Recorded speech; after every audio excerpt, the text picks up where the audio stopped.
if the court will permit me to actually introduce the evidence that we have, as the court in State versus Paldo 309 Georgia 130, where it says a suspect who asks for a lawyer at any time during a custodial interrogation may not be subjected to further questioning until the suspect reinitiates the conversation. And in that, they are citing Dozier versus the State 306 Georgia at 35, Your Honor, Edwards versus Arizona.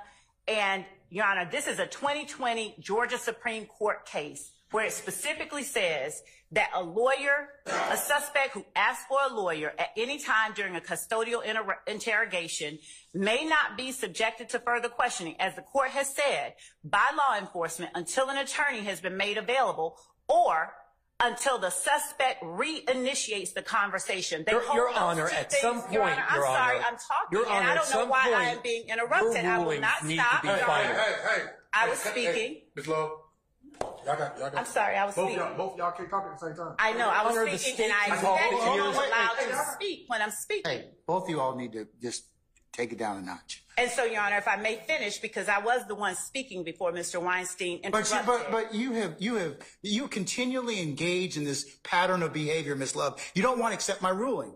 Your Honor, and I know you're being an advocate, but at some point, stop. Just stop. I made my ruling. Good, bad, or indifferent to you. You're going to win some, you're going to lose some. I do accept that fact. No, you don't. No, you don't. Your Honor, we have just not been able to present the evidence. No, you don't. I get it. And if you have an independent basis to introduce statements that may not, or that may be not subject to the fruit of the poisonous tree, or any other thing, or any other issue related to evidence that may have flown out of this particular interview, then I'll hear it at that point in time. When the court says independent basis, does the court mean outside of that video? Because we do have that. Yeah, if it's not tied to the statement, of course you can introduce it. Yeah. I mean, as long as you have some independent basis, right? If you didn't get it from his particular statement. But Your Honor, that's the point, that we have the witness here, that we brought the witness here. And had him cancel medical appointments to testify to the court about. We brought the witness here. I made a ruling. That has nothing to do with it. That's a red herring, and you know it. No, Your Honor, I was saying that we were ready to present evidence, and the court is not allowing us to present the evidence. That's all that I'm saying.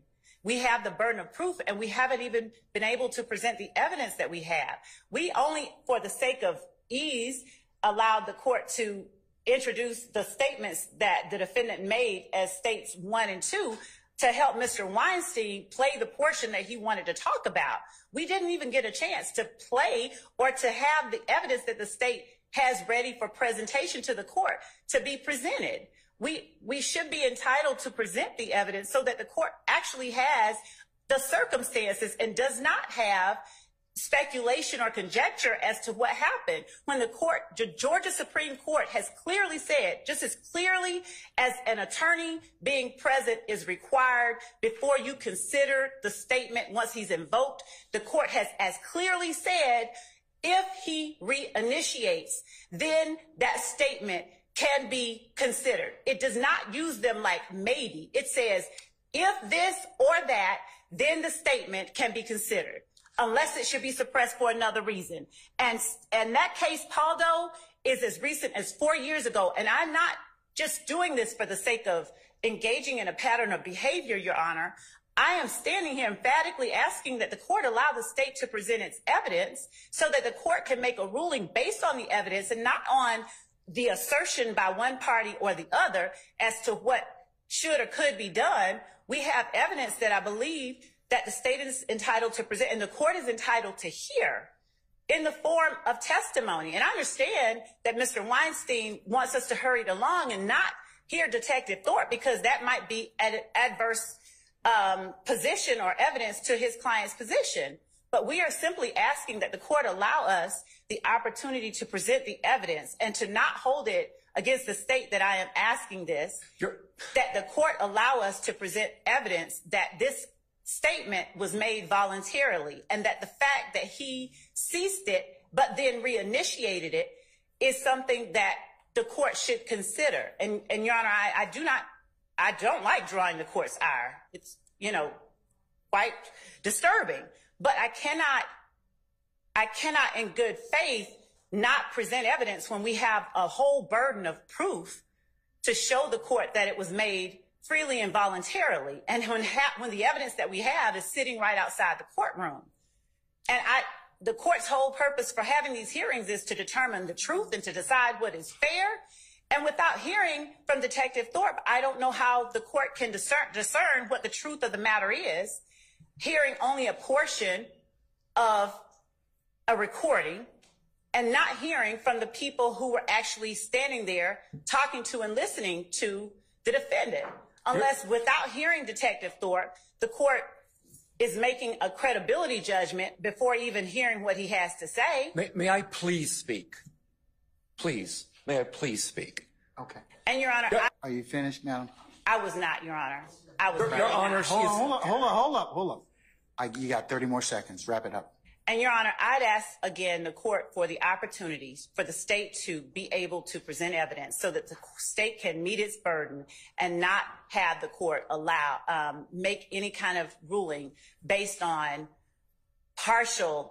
really partial pieces when the court does not have a totality of the circumstances as a part of the record for the court to consider. So I would ask the court in earnest to allow us to at least present the testimony of Detective Thorpe, if not today. I don't mind doing it. I said in my email to the court and to counsel that we can do this closer in time because he does have or did have that appointment closer in time to when this matter will be right.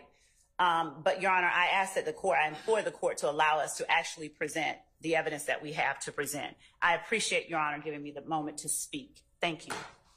Your Honor, I apologize for interrupting the state earlier, but the state can talk the ears off a donkey. This continued filibustering has got to stop so that opposing counsel can speak.